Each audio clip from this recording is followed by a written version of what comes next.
ನಮಸ್ಕಾರ. ನಾನು ಓಂ ಪ್ರಕಾಶ್ ನಾಯಕ್. ನಾರಿ ಶಕ್ತಿ ವಂದನ ಅಧಿನಿಯಮ ಈ ಬಿಲ್ಲು ನೆನ್ನೆ ಲೋಕಸಭೆಯಲ್ಲಿ ಫೇಲ್ ಆಯಿತು ಅಂತ ಇರೋ ಬರೋ ಗೋಧಿ ಮೀಡಿಯಾಗಳೆಲ್ಲ ಬಡ್ಕೊಳ್ತಾ ಇದ್ದಾವೆ.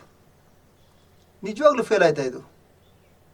ಹಾಗಾದರೆ ಇದನ್ನು ಫೇಲ್ ಮಾಡಿದವರು ಕಾಂಗ್ರೆಸ್ನವರ? ಅಲ್ಲ, ಫಸ್ಟ್ ಆಫ್ ಆಲು ಈ ಬಿಲ್ಲು ಏನು ಅನ್ನೋದೇ ಜನಕ್ಕೆ ಗೊತ್ತಿಲ್ಲ ಅನಿಸುತ್ತೆ. ಯಾಕಂದರೆ 2023 ಸೆಪ್ಟೆಂಬರ್ 20 ಮತ್ತು 21ರಂದು ಈ ಬಿಲ್ ಪಾಸ್ ಆಗಿಬಿಟ್ಟಿದೆ. ಆಲ್ರೆಡಿ ಈ ಬಿಲ್ ಪಾಸ್ ಆಗಿಬಿಟ್ಟಿದೆ. ಯಾವಾಗ? 2023ರಲ್ಲಿ ಸೆಪ್ಟೆಂಬರ್ 20ರಲ್ಲಿ ಲೋಕಸಭೆಯಲ್ಲಿ, 21 ರಾಜ್ಯಸಭೆಯಲ್ಲಿ ಈ ಬಿಲ್ಲು ಬಹುಮತದಿಂದ ಪಾಸ್ ಆಯಿತು. ಆಮೇಲೆ ನೆಕ್ಸ್ಟ್ ಇಮ್ಮಿಡಿಯೇಟು ರಾಷ್ಟ್ರಪತಿಯವರು ಅದಕ್ಕೆ ತಮ್ಮ ಸಿಗ್ನೇಚರ್ನ ಹಾಕ್ಬಿಟ್ರು, ಅಂಕಿತ ಹಾಕ್ಬಿಟ್ರು. ಹಾಗಾಗಿ ಬಿಲ್ಲು ಜಾರಿಗೆ ಬಂದ್ಬಿಡ್ತು. ಜಾರಿ ಅಂದರೆ ಪಾಸ್ ಆಗಿಬಿಡ್ತು. ಆದರೆ ಅದಾಗಿ ಇದುವರೆಗೂ ಮೋದಿ ಸರ್ಕಾರ ಅಂದರೆ ಕೇಂದ್ರ ಸರ್ಕಾರ ಇದನ್ನು ಜಾರಿಗೆ ತರ್ತಾ ಇಲ್ಲ. ಯಾಕೆ ಅಂದರೆ ಅವರು 2011ರ ಏನು ಜನಗಣತಿ ಇದೆ, ಜಾತಿಯ ಅದರ ಜನಗಣತಿ, ಆ ಬೇಸ್ ಮೇಲೆ ಇದನ್ನು ಜಾರಿಗೆ ತರಕ್ಕೆ ಹೊರಟಿದ್ದಾರೆ. ಆದರೆ ಒಂದು ರೂಲ್ಸ್ ಏನಿದೆ ಅಂತಂದರೆ, ಕಾನೂನು ಈಗ ಅಂದರೆ ಈ ಬಿಲ್ಲು ಜಾರಿಗೆ ಬರಬೇಕಂತಂದರೆ ಈಗ ಅಂದರೆ ಹೊಸತಾಗಿ ಜಾತಿ ಜನಗಣತಿ ಮಾಡಿ ಇಡೀ ದೇಶಾದ್ಯಂತ ಅದರ ಬೇಸ್ ಮೇಲೆ ಇದನ್ನು ಜಾರಿ ಮಾಡಬೇಕು ಅಂತ ಇರೋದು. ಹಾಗಾಗಿ 2023ರಲ್ಲಿ ಇದನ್ನು ಈ ಬಿಲ್ ಪಾಸ್ ಆದಾಗ ಕಾಂಗ್ರೆಸ್ಸು ಮತ್ತು ವಿಪಕ್ಷಗಳು ಇದನ್ನು ಸ್ವಾಗತ ಮಾಡಿದ್ದು. ಹಾಗೆಯೇ 2024ರ ಲೋಕಸಭಾ ಏನು ಎಲೆಕ್ಷನ್ ನಡೀತು, ಆಗಲೇ ಇದನ್ನು ಜಾರಿಗೆ ತರಬೇಕು ಅಂತಲೇ ಅವರು ಆಗ್ರಹ ಮಾಡಿದರು. ಆದರೆ ಮೋದಿ ಸರ್ಕಾರ ಹೇಳ್ತು, ಇಲ್ಲ 2028ರವರೆಗೂ ನಾವು ಇದನ್ನು ಮಾಡೋಕ್ಕಾಗಲ್ಲ ಅಂತ ಹೇಳ್ಬಿಟ್ಟಿದ್ರು. ಸರಿ, ಅದು ಅವರಿಷ್ಟ. ಆದರೆ ಈಗ ಸಡನ್ನಾಗಿ ಇನ್ನೇನು ಕೆಲವೇ ದಿನಗಳಲ್ಲಿ ಲೋಕಸಭಾ ಅಧಿವೇಶನ ನಡೆಯೋಕ್ಕೆ ಇದೆ. ಆದರೆ ಅದಕ್ಕೆ ಮುಂಚೆನೇ ತುರಾತುರಿಯಲ್ಲಿ ಏನು 3 ದಿವಸಗಳ ಒಂದು ವಿಶೇಷ ಅಧಿವೇಶನ ಕರೀತಾರೆ ಸಂಸತ್ತಿಂದ. ಕರೆದು ಅದರಲ್ಲಿ ಈ ಬಿಲ್ನ ಪಾಸ್ ಮಾಡೋಕೆ ನೋಡ್ತಾರೆ. ಪಾಸ್ ಅಂದರೆ ಏನು? ಪಾಸ್ ಆಗಿದೆ. ಆದರೆ ಅದನ್ನು ಏನು ಜನಗಣತಿ ಇಲ್ಲದೆ ಅಂದರೆ 2011ರ ಜನಗಣತಿ ಆಧಾರದ ಮೇಲೆ ಇದನ್ನು ಜಾರಿಗೆ ತರೋಕ್ಕೆ ಒಪ್ಪಿಗೆ ತೊಗೊಳಕ್ಕೆ ನೋಡ್ತಾರೆ ಸಂಸತ್ತಿಂದ. ಇದು ಅಸಂವಿಧಾನಿಕ. ಹಾಗಾಗಿನೇ ವಿಪಕ್ಷಗಳು ಇದನ್ನು ತಡೀತವೆ. ಯಾಕಂದರೆ 2011 ಮತ್ತು 2026ರ ನಡುವೆ 15 ವರ್ಷಗಳ ಅಂತರ ಇದೆ. ಈ 15 ವರ್ಷಗಳಲ್ಲಿ ಎಷ್ಟು ಜನಸಂಖ್ಯೆಯಲ್ಲಿ ಎಷ್ಟು ವ್ಯತ್ಯಾಸ ಆಗಿರುತ್ತೆ. ಜಾತಿಗಳ ಜನಗಣತಿಯಲ್ಲಿ ಒಂದು ಜಾತಿಯಲ್ಲಿ ಹೆಚ್ಚು ಜನ ಇರ್ಬೋದು, ಕಡಿಮೆ ಇರ್ಬೋದು, ಎಷ್ಟೊಂದು ಅಂತರ ಇರುತ್ತಂತಂದರೆ ಅದನ್ನು ಊಹಿಸೋಕ್ಕೂ ಆಗಲ್ಲ. ಹಾಗಾಗಿ ಈಗ ಜನಗಣತಿ ಮಾಡಿ ಅದರ ಆಧಾರದ ಮೇಲೆ ಏನು ಕಾನೂನಿದೆ ಆ ಪ್ರಕಾರ ಮಾಡಿ ಅಂತ ಹೇಳ್ತಾ ಇರೋದು ವಿಪಕ್ಷಗಳು. ಹಾಗಾಗಿನೇ ಇದನ್ನು ಈಗ ತಕ್ಷಣವೇ ಈ ಬಿಲ್ಲು ಇದು ಮಾಡೋಕ್ಕೆ ಹೊರಟಿದ್ದು. ಅಂದರೆ ಹಳೆಯ ಇದ್ರ ಮೇಲೆ ಮಾಡೋಕ್ಕೆ ಹೊರಟಿದ್ರೆ ಬೇಡ ಅಂತ ಇವರು ಸೋಲಿಸಿದರು. ಅದನ್ನು BJP ಏನಂತ ಬಿಂಬಿಸ್ತಾ ಇದೆ, ಇದು ಕಾಂಗ್ರೆಸ್ ಮತ್ತು ವಿಪಕ್ಷಗಳು ಮಹಿಳಾ ವಿರೋಧಿ ಅಂತ ಅದನ್ನು ಬಿಂಬಿಸಕ್ಕೆ ಹೊರಟಿದ್ದಾವೆ. ಯಾಕೆ ಇದನ್ನು ಮಾಡ್ತಾ ಇದ್ದಾರೆ? ಈಗ ಪಶ್ಚಿಮ ಬಂಗಾಳದಲ್ಲಿ ಸೇರಿಕೊಂಡು 5 ಕಡೆ ಈಗ ಇದಿದೆ, ಎಲೆಕ್ಷನ್ ಇದೆ. ಹಾಗಾಗಿ ಅಲ್ಲಿ ಜನರಿಗೆ ಒಂದು ತಪ್ಪು ತಿಳುವಳಿಕೆ ಆಗಲಿ, ಅಂದರೆ ಕಾಂಗ್ರೆಸ್ ಮಹಿಳಾ ವಿರೋಧಿ ಇದೆ ಅನ್ನೋ ಒಂದು ಮೆಸೇಜ್ ಪಾಸ್ ಆಗಲಿ ಅಂತ ಹೊರಟಿರೋದು. ಈ ಬಿಲ್ಲು ಅಂದರೆ ನೆನ್ನೆ ಏನು ಇದಾಗಿತ್ತು ಅಂದರೆ ಅದನ್ನು 2011ರ ಒಂದು ಜನಗಣತಿ ಆಧಾರದ ಮೇಲೆ, ಜಾತಿ ಜನಗಣತಿ ಆಧಾರದ ಮೇಲೆ ಏನು ಪಾಸ್ ಮಾಡೋಕೆ ಹೊರಟಿದ್ರಲ್ಲ, ಆ ಬಿಲ್ ಬೀಳುತ್ತೆ ಅಂತ ಅವ್ರಿಗೆ ಗೊತ್ತಿತ್ತು. ಅದನ್ನು ವಿಪಕ್ಷಗಳು ಒಪ್ಪಲ್ಲ ಮತ್ತು ಅದು ಸಂವಿಧಾನಿಕ ಅಂತ ಗೊತ್ತಿತ್ತು BJPಗೆ, ಕೇಂದ್ರ ಸರ್ಕಾರಕ್ಕೆ. ಆದರೂ ಅದು ಮಂಡಿಸ್ತು. ಯಾಕೆ ಅಂದರೆ ಜನರಿಗೆ ಈ ಸಂದೇಶ ಹೋಗಲಿ, ತಪ್ಪು ಸಂದೇಶ ಹೋಗಲಿ, ಕಾಂಗ್ರೆಸ್ ಇದ್ದರೆ ಮಹಿಳಾ ವಿರೋಧಿ ಇದೆ ಅನ್ನೋ ಒಂದು ತಪ್ಪು ಸಂದೇಶ ಹೋಗಲಿ ಅಂತ ಅವರು ಇದನ್ನು ಈ ಒಂದು ದೊಡ್ಡ ನಾಟಕ ಆಡಿದರು. ಅದಕ್ಕೆ ಏನು ಗೋಧಿ ಮೀಡಿಯಾ ಅಂತಾರಲ್ಲ, ಅದು ಸಾಥ್ ಕೊಡ್ತಾ ಇದೆ. ಯಾಕಂದರೆ ಗೋಧಿ ಮೀಡಿಯಾ ಸಾಥ್ ಕೊಡ್ತಾ ಇದೆ ಅಂದ್ರೇನು, ಅದರಲ್ಲಿ ಮುಕ್ಕಾಲು ಭಾಗ ಏನು ಮೀಡಿಯಾ ಇದೆ, ಅವು TVಗಳಿದ್ದಾವೆ, ಚಾನಲ್ಗಳು, ಮುಕ್ಕಾಲು ಭಾಗ ಚಾನಲ್ಗಳಿಗೆ ಅಪ್ರತ್ಯಕ್ಷವಾಗಿ ಓನರ್ಗಳು BJPಯವರೇ. ಹಾಗಾಗಿ ಅವರು ತಮ್ಮದನ್ನು ತಾವು ಶಂಕ ಓದ್ಕೊಳ್ತಾರೆ ಹೊರತು ಬೇರೆಯವ್ರದನ್ನು, ಅಂದರೆ ವಿಪಕ್ಷಗಳನ್ನವರೇ ಬೆಂಬಲ ಮಾಡ್ತಾರೆ. ಅವ್ರದ್ದೇ ಚಾನಲ್ಲು, ಮುಕ್ಕಾಲು ಭಾಗ ಶೇರ್ಗಳು ಏನು ಅದು ಪ್ರತ್ಯಕ್ಷವಾಗಿ ಅವರು ಓನರ್ ಇಲ್ಲದೆ ಇರ್ಬೋದು, ಆದರೆ ಅಪ್ರತ್ಯಕ್ಷವಾಗಿ ಅವರಿದ್ದಾರೆ. ಒಂದಾಯ್ತಾ?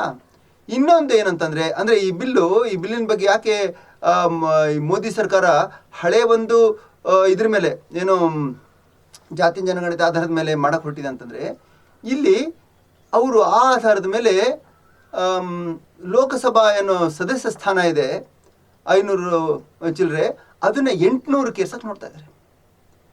ಇಲ್ಲಿ ಈ ಒಂದು ಸಂಖ್ಯೆ ಹೆಚ್ಚಿದ್ರೆ ಏನು ಲಾಭ ಬಿ ಜೆ ಪಿಗೆ ಅಂತ ನೋಡೋದಾದರೆ, ಈಗ ಇದುವರೆಗೂ ಸ್ವತಂತ್ರ ಬಂದ ನಂತರ ಇದುವರೆಗೂ ಏನು ಲೋಕಸಭೆಯಲ್ಲಿ ಯಾವುದೇ ಒಂದು ಪಕ್ಷ ಅದು ಏನು ಸ್ವತಂತ್ರವಾಗಿರ್ಬೋದು ಅಥವಾ ಎಲ್ಲ ಸೇರ್ಕೊಂಡು ಅಲಯನ್ಸ್ ಇರ್ಬೋದು, ಅಲ್ಲಿ ಒಂದು ಸರ್ಕಾರ ರಚನೆ ಮಾಡ್ಬೇಕಂತಂದರೆ ಅಲ್ಲಿ ದಕ್ಷಿಣದ ಏನು ರಾಜ್ಯಗಳಿದ್ದಾವೆ 4-5 ರಾಜ್ಯಗಳು, ಇವು ಬಹುಮುಖ್ಯ ಪಾತ್ರ ನಿರ್ವಹಿಸ್ತವೆ.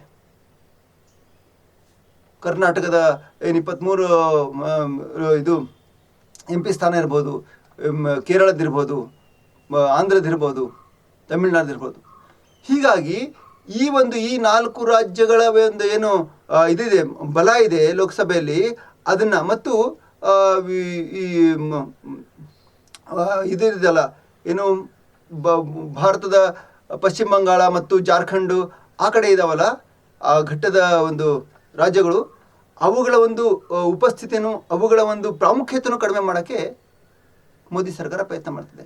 ಅಂದರೆ ಈ ಹೆಚ್ಚು ಸೀಟ್ಗಳನ್ನ ಲೋಕಸಭೆಯಲ್ಲಿ ತಂದರೆ, ಅಂದರೆ 800+ ಸೀಟ್ಗಳನ್ನ MP ಸೀಟ್ಗಳನ್ನ ಮಾಡಿದರೆ ಅವಾಗೇನಾಗುತ್ತೆ, ಉತ್ತರ ಪ್ರದೇಶದಲ್ಲಿ ಅಂದರೆ ಏನು ಉತ್ತರ ಭಾರತದ ರಾಜ್ಯದ ಉತ್ತರ ಪ್ರದೇಶ ಬಹುದೊಡ್ಡ ರಾಜ್ಯ, ಅದರ ಒಂದು ಸೀಟ್ಗಳು ಜಾಸ್ತಿ ಆಗ್ತವೆ. ಹಾಗಾಗಿ ಅವಾಗ ಆ ಸೀಟ್ಗಳಲ್ಲಿ ಜಾಸ್ತಿ ಆದಾಗ ಅಲ್ಲಿ ಅವ್ರಿಗೆ ಗೆಲ್ಲೋದಕ್ಕೆ ಈಸಿ. ಇಲ್ಲಿ ಏನಿದ್ರು ಇಲ್ಲಿ ದಕ್ಷಿಣದ ರಾಜ್ಯಗಳು BJPಯನ್ನು ಅಷ್ಟಾಗಿ ಇದು ಮಾಡಲ್ಲ. ಅಂದರೆ ಒಂದು ಕೋಮು ವಿರುದ್ಧವೇ ಒಂದು ಹೋರಾಟ ಮಾಡ್ತವೆ ಇಲ್ಲಿ. ಅಂದರೆ ಕೋಮು ಸಾಮರಸ್ಯ ಇಲ್ಲಿ ಜಾತ್ಯತೀತ ಇದಕ್ಕೆ ಜಾಸ್ತಿ ಬೆಲೆ ಕೊಡ್ತವೆ ಏನು ದಕ್ಷಿಣ ರಾಜ್ಯಗಳು. ಆದರೆ ಉತ್ತರ ಭಾರತದಲ್ಲಿ ಏನು ರಾಜ್ಯಗಳಿದ್ದಾವೆ ಅವು ಪೂರ್ತಿಯಾಗಿ BJP ಪರ ಇದ್ದಾವೆ. ಹಾಗಾಗಿ ಅಲ್ಲಿ ಸೀಟ್ಗಳು ಜಾಸ್ತಿ ಮಾಡಬೇಕು ಅವರು. ಈಗ ಉತ್ತರ ಪ್ರದೇಶದಲ್ಲಿ ಸೀಟ್ಗಳು ಜಾಸ್ತಿ ಆದರೆ ಅವಾಗ ಆಟೋಮೆಟಿಕ್ ಆಗಿ ಅವರು ಅಲ್ಲಿ ಈ ದಕ್ಷಿಣ ರಾಜ್ಯಗಳು ಬೇಕೇ ಆಗಿಲ್ಲ, ಬಹುಮತವನ್ನು ಆರಾಮಾಗಿ ತಗೊಂಡು ಸರ್ಕಾರ ರಚನೆ ಮಾಡ್ಬೋದು ಎಲ್ಲಿ ಕೇಂದ್ರದಲ್ಲಿ. ಇದನ್ನ ಮಾಡೋದಕ್ಕೆ ಈ ಒಂದು ಅತಿ ದೊಡ್ಡ ಸಂಚನ್ನು BJP ಹೂಡಿತ್ತು. ಇದನ್ನು ಮಾಡಬೇಕಂದ್ರೆ ಏನು, ಹೊಸದಾಗಿ ಜಾತಿ ಜನಗಣತಿ ಮಾಡಿದರೆ ಇದು ಸಾಧ್ಯ ಆಗಲ್ಲ. ಅದಕ್ಕೆ ಹಳೆ ಜಾತಿ ಜನಗಣತಿ ಮೇಲೆ ಅವರು ಇದನ್ನು ಮಾಡೋಕ್ಕೆ ಹೊರಟಿದ್ರು. ಇದನ್ನು ಕಾಂಗ್ರೆಸ್ ತಡೀತು, ವಿಪಕ್ಷಗಳು ತಡವು ಅದನ್ನು. ಅಂದರೆ ಇದು ಬಿಲ್ಲು ಬಿದ್ದೋಗಿಲ್ಲ, ಬಿಲ್ಲು ಯಾವಾಗಲೂ ಅಂದರೆ 2023 ಸೆಪ್ಟೆಂಬರ್ 20ಕ್ಕೆ 21ಕ್ಕೆ ಇದು ಜಾರಿ ಆಗಿಬಿಟ್ಟಿದೆ. ಅದನ್ನು ಅರ್ಥ ಮಾಡ್ಕೊಳ್ಳಿ. ಈ ಬಿಲ್ಲು ನಿನ್ನೆ ಮತ್ತೆ ಬಿದ್ದೋಯ್ತು ಏನಿಲ್ಲ, ಅದು ಅಲ್ಲಿದೆ. ಏನಿದೆ ಅಲ್ಲಿದೆ, ಬಿಲ್ಲು ರೆಡಿ ಇದೆ. ಅದನ್ನು ಜಾರಿಗೆ ತರಬೇಕಂತಂದರೆ ಇದು ಕಾನೂನು ಪ್ರಕಾರ ಜನಗಣತಿ ಹೊಸದಾಗಿ ಮಾಡಬೇಕು ದೇಶಾದ್ಯಂತ. ಇದನ್ನು ಮಾಡೋದಕ್ಕೆ ಮೋದಿ ಸರ್ಕಾರ ತಯಾರಿಲ್ಲ. ಅದಕ್ಕೆ ಈ ಜನಗಳಲ್ಲಿ ತಪ್ಪು ಭ್ರಮೆ ಮೂಡುವ ಥರ ಅವರು ಈ ನಾಟಕವನ್ನು ನಿನ್ನೆ ಆಡಿದರು. ಇದು ಹೆಂಗೆ ಗೊತ್ತಾಗುತ್ತಂದರೆ, ಅದು ಬಿಲ್ ಬಿದ್ದೋದ ಕೂಡಲೇ 10 ನಿಮಿಷದಲ್ಲಿ ಅದನ್ನು ಅಧಿವೇಶನ ಮುಟ್ಟುಗೊಳಿಸಿದ್ರು. ಆವಾಗ ಏನು ಲೇಡೀಸ್ ಹೊರಗಡೆ ಬಂದರು, BJP ಸಂಸದರು, ಮಹಿಳಾ ಸಂಸದರು, ಅವ್ರ ಕೈಯಲ್ಲಿ ರೆಡಿ ಇರತಕ್ಕಂಥ ಇದಿತ್ತು, ಏನೋ ಬ್ಯಾನರ್ಸ್. ಅದ್ರಲ್ಲೇನು ಬರೆದಿತ್ತು, ಈ ಥರ ಬಿಲ್ ಬೀಳಿಸಿದ ಕಾಂಗ್ರೆಸ್ಗೆ, ವಿಪಕ್ಷಕ್ಕೆ ಧಿಕ್ಕಾರ, ಇವರು ಮಹಿಳಾ ವಿರೋಧಿ ಅನ್ನೋ ಸ್ಲೋಗನ್ ಇತ್ತು ಅದರಲ್ಲಿ. ಅವ್ರಿಗೆ ಕನಸು ಬಿದ್ದಿತ್ತ ಈ ಬಿಲ್ಲು? ಯಾಕಂದರೆ ಅರ್ಥ ಮಾಡ್ಕೊಳ್ಳಿ, 11 ವರ್ಷದಲ್ಲಿ ಯಾವತ್ತೂ ಮೋದಿ ಸರ್ಕಾರ ಯಾವುದೇ ಬಿಲ್ಲನ್ನು ಪಾಸ್ ಮಾಡದೆ ಹೊರಗಡೆ ಬಂದಿಲ್ಲ. ಪ್ರತಿಯೊಂದು ಅದೇನು ಅಂದ್ಕೊಂಡಿದೆ ಎಲ್ಲ ಬಿಲ್ಗಳನ್ನು ಪಾಸ್ ಮಾಡಿದೆ ಅದು. ಹಾಗಿರುವಾಗ ಈ ಬಿಲ್ಲು ಪಾಸ್ ಆಗಲ್ಲ ಅಂತ ಅವ್ರು ಹೆಂಗೆ ಅಂದ್ಕೊಂಡ್ರು ಅವ್ರ ಮಹಿಳಾ ಸಂಸದರು?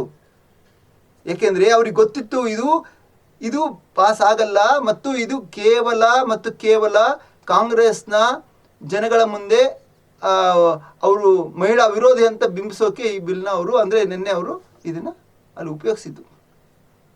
ಹೀಗಾಗಿ ಈ ಬಿಲ್ನ ಜಾರಿ ಮಾಡಿದರೆ BJPಗೆ ಹೊಸದಾಗಿ ಜಾತಿ ಜನಗಣತಿ ಮಾಡಬೇಕಾಗುತ್ತೆ. ಆ ಜಾತಿ ಜನಗಣತಿ ಪ್ರಕಾರ ಅದರ ಪ್ರಕಾರ ಹೋದರೆ ಅದರಿಂದ ಮಹಿಳೆಯರಿಗೆ ಒಳ್ಳೆಯದಾಗುತ್ತೆ. ಆದರೆ ಅವರು ಅದರ ಪ್ರಕಾರ ಹೋಗಿ ರೆಡಿ ಇಲ್ಲ. ಅವ್ರು ಹಿಂಬಾಗಿಲಿನ ಮೂಲಕ 2011ರ ಜನಗಣತಿಯನ್ನು ಇಟ್ಕೊಂಡು ಹೊರಡಿದ್ದಾರೆ. ಇದು ಅವರಿಗೆ ಇದನ್ನು ಮಾಡೋಕ್ಕೆ ಕೊಡಲಿಲ್ಲ ಕಾಂಗ್ರೆಸ್ನವರು. ಇದರಲ್ಲಿ ಅವರು ಉತ್ತರ ಪ್ರದೇಶನ, ಜಾಸ್ತಿ ಸೀಟ್ ನೋಡ್ತಾ ಇದ್ದಾರೆ. ಹಾಗೆಯೇ ಅಲ್ಲಿ ಜಾಸ್ತಿ ಸೀಟ್ ಆದರೆ 600ರಷ್ಟು ಸೀಟ್ ಆದರೆ ಅಲ್ಲಿ ಇನ್ನೊಂದು ಅವ್ರಿಗೆ ಯೋಚನೆ ಇದೆ. ಅಲ್ಲಿ ಏನು ಉತ್ತರ ಪ್ರದೇಶನ ಹೊಡೆದ್ರೆ ಅವರು ವಿಪಕ್ಷವನ್ನು ಹೊಡಿಬಹುದು. ಅಂದರೆ ಅಲ್ಲಿ ಅಲ್ಲಿನ ಇದರಲ್ಲಿ ಸಂಸತ್ತಲ್ಲಿ ಅಲ್ಲಿನ ಒಂದು MP ಗಳು ಜಾಸ್ತಿ ಆದರೆ ಒಂದೇ ರಾಜ್ಯದಲ್ಲಿ ಅಷ್ಟೊಂದು MP ಗಳು ಅದ್ರಲ್ಲಿ ಕೂತ್ಕೊಳ್ಳೋಕ್ಕಾಗಲ್ಲ ಅಂತ ಹೇಳ್ಬಿಟ್ಟು ಉತ್ತರ ಪ್ರದೇಶನ 2 ಭಾಗ ಮಾಡೋಕ್ಕೆ ನೋಡ್ತಾ ಇದ್ರು, ಪೂರ್ವಾಂಚಲ್ ಮತ್ತು ಉತ್ತರಾಂಚಲ್ ಅಂತ. ಆವಾಗ ಆ ಥರ ಮಾಡಿದರೆ ಆವಾಗ ಉತ್ತರ ಪ್ರದೇಶನ ಹೊಡೆದು 2 ರಾಜ್ಯಗಳನ್ನು ಮಾಡಿದರೆ ಒಂದೇ ಕಲ್ಲಿಗೆ 2 ಹಕ್ಕಿ ಹೊಡೆದಂಗೆ ಆಗುತ್ತೆ. ಅವರು ಒಂದು ವಿಪಕ್ಷಗಳ ಒಂದು ಬಲ ಕಡಿಮೆ ಆಗ್ಬಿಡುತ್ತೆ. ಏನು ಅಖಿಲೇಶ್ ಯಾದವ್ ಇದ್ದಾರೆ, BSP ಇದೆ, ಅವ್ರದ್ದು ಒಂದು ಬಲ ಕಡಿಮೆ ಆಗ್ಬಿಡುತ್ತೆ. ಹಾಗೆಯೇ ಏನು ಯೋಗಿ ಇದ್ದಾರೆ ಅವರ ಒಂದು ಪವರ್ನು ಕಡಿಮೆ ಮಾಡ್ಬೋದು. ಯಾಕಂದರೆ ಮೋದಿಗೆ ಇದುವರೆಗೂ ಈ ಒಂದು 11 ವರ್ಷಗಳ ಆಡಳಿತದಲ್ಲಿ ಯಾವತ್ತೂ ಅಮಿತ್ ಶಾ ಮಧ್ಯೆ ಬಂದಿಲ್ಲ. ಅಂದರೆ ಅವರಿಗೆ ಯಾರು ಒಳಸಂಚೆ ಮಾಡಿ ಏನು ಅಧಿಕಾರದ ಗುದ್ದಾಟದಲ್ಲಿ ಈಗ ನಡೀತಾ ಇಲ್ಲ ಕರ್ನಾಟಕದಲ್ಲಿ ಬಣ ರಾಜಕೀಯ, ಸಿದ್ದು ಮತ್ತು DK ಶಿ ನಡುವೆ, ಆ ಥರ ಇದುವರೆಗೂ ಕೇಂದ್ರದಲ್ಲಿ ಮೋದಿ ಮತ್ತು ಅಮಿತ್ ಶಾ ನಡುವೆ ಬಂದಿಲ್ಲ. ರಾಜನಾಥ್ ಸಿಂಗ್ ಅಂದರೆ ದೂರನೇ ಇದ್ದಾರೆ. ಆದರೆ ಯೋಗಿ ಆದಿತ್ಯನಾಥ್ ಏನಿದ್ದಾರೆ ಅವರು ನೆಕ್ಸ್ಟ್ PM ಅಂದರೆ ಮೋದಿಯವರಿಗಿಂತ ಅವ್ರು ಸಮರ್ಥರು ಅನ್ನೋ ಒಂದು ಭಾವನೆ ಇಡೀ ಇಂಡಿಯಾದಲ್ಲಿ ಬಿಂಬಿತ ಮಾಡೋಕ್ಕೆ ಟ್ರೈ ಮಾಡ್ತಾ ಇದ್ದಾರೆ BJP ಅವರು. ಹಾಗಾಗಿ ಯೋಗಿಯವರ ಒಂದು ಪ್ರಾಬಲ್ಯವನ್ನು ಕುಗ್ಗಿಸಬಹುದು, ವಿಪಕ್ಷಗಳನ್ನು ಹಣಿಬಹುದು. ಹಾಗೆಯೇ ಅದನ್ನು 2 ಭಾಗವಾಗಿ ಹೊಡೆದ್ರು ಅಲ್ಲಿ ಹೆಚ್ಚಿನ ಒಂದು MP ಸೀಟ್ಗಳನ್ನ ಕೊಟ್ಟರೆ ಈ ಒಂದು ನಾರಿ ವಂದನೆ ದಿನದ ಮೂಲಕ ಸೀಟ್ಗಳನ್ನ ಜಾಸ್ತಿ ಮಾಡಿದರೆ ಆವಾಗ ದಕ್ಷಿಣದ ರಾಜ್ಯಗಳನ್ನ ಅವಲಂಬನೆ ಇರಲ್ಲ. ಈ ಕಡೆ ಉತ್ತರ ಭಾರತದಲ್ಲಿ ಹೆಚ್ಚಿನ ಒಂದು ಸೀಟ್ಗಳಾಗ್ತವೆ. ಪ್ಲಸ್ ಇದನ್ನು ಉತ್ತರ ಪ್ರದೇಶನ ಹೊಡಿಬೋದು, ಯೋಗಿ ಪ್ರಾಬಲ್ಯ ಕುಗ್ಗಿಸ್ಬೋದು, ಅಖಿಲೇಶ್ ಪ್ರಾಬಲ್ಯ ಕುಗ್ಗಿಸ್ಬೋದು. ಟೋಟಲಿ ಈ ಒಂದು ದೊಡ್ಡ ಸಂಚನ್ನು ಇದು ಮಾಡಿಕೊಂಡೇ ಮೋದಿ ಸರ್ಕಾರ ನಿನ್ನೆ ವಿಶೇಷ ಅಧಿವೇಶನದಲ್ಲಿ ಮಂಡಿಸಿದರು. ಆದರೆ ಇವರ ಸಂಚನ್ನು ವಿಪಕ್ಷ ಅಂದರೆ ಕಾಂಗ್ರೆಸ್ ಮತ್ತು ರಾಹುಲ್ ಗಾಂಧಿ ಅತ್ಯಂತ ಸಮರ್ಥವಾಗಿ ವಿಫಲ ಮಾಡಿದ್ದಾರೆ ಅಂತಲೇ ಹೇಳ್ಬೋದು. ನೋಡ್ತಾ ಇರಿ ನಮ್ಮ ಈ ಒಂದು ಸ್ಪೆಷಲ್ ನ್ಯೂಸ್ನ. ನಾನು ಓಂ ಪ್ರಕಾಶ್, ನಮಸ್ಕಾರ.